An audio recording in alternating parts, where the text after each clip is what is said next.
I've always been passionate about teaching. So I thought we would take a minute to talk about siphons. So I thought we'd take a minute to talk about the care and feeding of an outside silcock or spigot. I like teaching. I like when people get it. See these holes down at the bottom? Oh, yeah. So it's much like those air holes on a table hockey game, you know, where the air is coming this way. Also, the passion comes from my father. So way back when, we got a call from a local public television station. We got a chance to do this at house, and they said, you know, with public television, you have to work for nothing. And he jumps on the line. He says, sure, yeah, I think that would be great.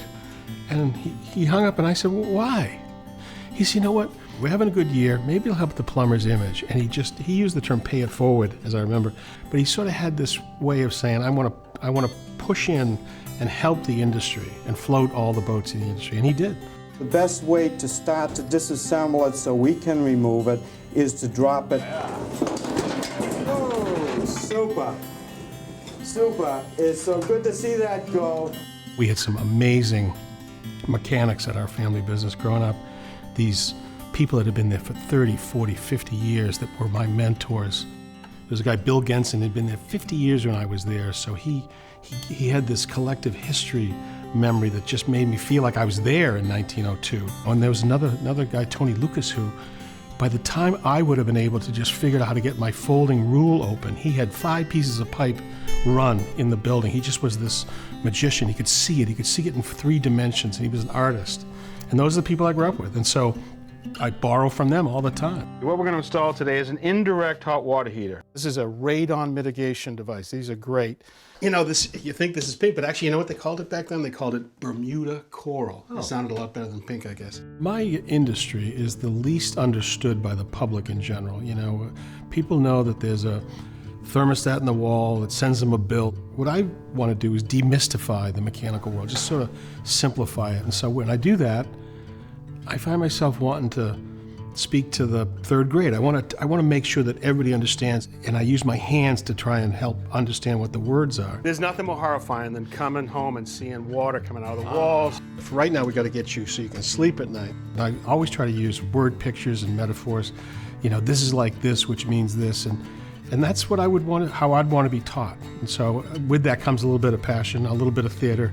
Now it'll fill those radiators with steam. Thermostat should shut off. And now the steam gives off its heat to the room. And the water that's inside, the steam that's inside, turns to water. And now it's called condensate, comes back through the same pipe all the way back to the boiler, and it can be reheated. I'm emphatic when I talk, but I think if you say something, you have to see it. This is an energy recovery ventilator.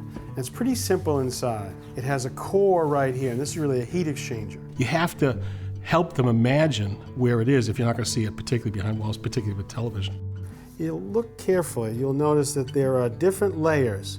Air goes this way, this layer, the next it goes the opposing way, and they just alternate. If I'm going to take somebody inside the mechanical world, a lot of times it's in a really hard place to shoot. So oftentimes, guess what? Underneath the sink. Okay. Well, Down. No. Okay. There it is. And then, you know, there's a lot of times you want to explain, you know, inside of a pipe, and these cameras came along that could just go down, and so nothing is better than taking America down a big drain. It makes it real.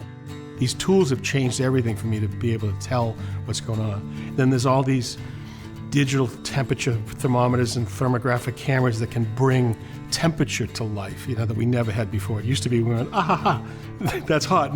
Now we can actually know exactly how hot it is. So the tools get better and better, and that only makes it easier to teach. There's this really brilliant control on the front that's like a smartphone where it puts all the right water temperatures into the different functions of the building. Beautiful. You can remotely dial into it, so pretty cool. I think our show has done as good as anybody to sort of demystify the mechanical room and the whole mechanical world. So here's what the unit looks like on the outside. We've seen these before. They're used all over the world. You can see right here at the top, there's a combustion air fan and a gas valve. What I realized after about 10 years of doing it, I'm not going to teach them everything there is, all the rules. I'm going to teach them what represents good behavior, and then that helps them hire better. You know what I mean? And they also get to know what represents a good job, because a lot of times the consumer is, for lack of knowledge, they can be fooled by somebody. And so what we did is we empowered the homeowners to sort of hold their own And I think it made the relationship better with the marketplace. We want them to know enough about their mechanical world to not live in fear of it, but also know how to hire to have it done right. We showed radiant floor heating before anybody else did. We showed the mini duct system before anybody else did. We showed the world better stuff, and it helped the whole industry do a better system and made people more comfortable. And guess what? The mechanical contractors, they might have made more money. That's okay. As long as the homeowners are happy too. Who loses? Nobody loses. You have hot water. That's awesome. Thank you. This is a cool thing. No matter where I go, if somebody recognizes me, they'll say, thank you. If you're going to do a career where you give teaching and anybody that comes up says thank you, that's a career well lived. I mean, that's sort of just total reinforcement for what you've been doing. Thanks for your help, Richard. Thanks a lot, Richard. Enjoy. Thanks, Richard. The heart of this show is that we're all contractors by birth and will ultimately die as just contractors. That's what we know. And I think as long as we stay true to that with all the next generation of talent, as long as those people really have real jobs and they aren't just actors that are pretending to be contractors, we'll be fine. Thanks for watching. This Old House has got a video for just about every home improvement project, so be sure to check out the others. And if you like what you see, click on the subscribe button. Make sure that you get our newest videos right in your feed.